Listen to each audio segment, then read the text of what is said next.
Let's talk about how you can manage your ITB pain. Like all running related injuries, you want to modify your training load. My typical recommendation is to drop back by at least 20% to start off with. That's both with volume as well as intensity. As your symptoms start to settle, as you bring in your S&C work as well, you can start to bring in your training load, making sure that it's pain-free to pain minimal at the very most.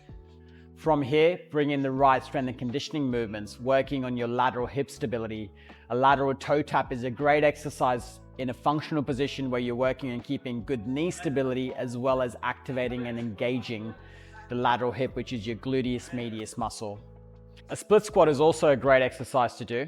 It brings a lot of the intention onto your quadricep muscle. Your quadricep muscle is the underlying muscle onto your ITB, so if it's doing its job appropriately, the ITB will take less strain.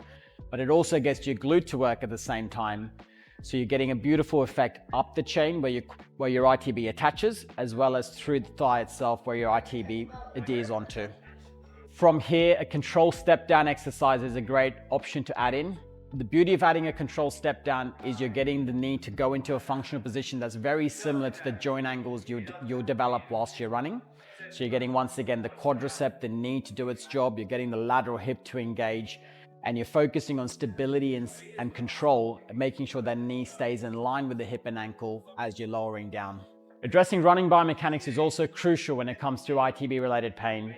If you're overstriding, that's going to lengthen out your ITB. If you're crossing over your gait, it's also going to lengthen out your ITB. So working on improving biomechanics with a professional is very important to minimizing the incidence of ITB pain flaring up in the long term. Finally, let's talk about stretching. Is it going to help? Is it effective? The reality is the ITB is a very, very thick piece of fibrous tissue and largely impossible to stretch by a human.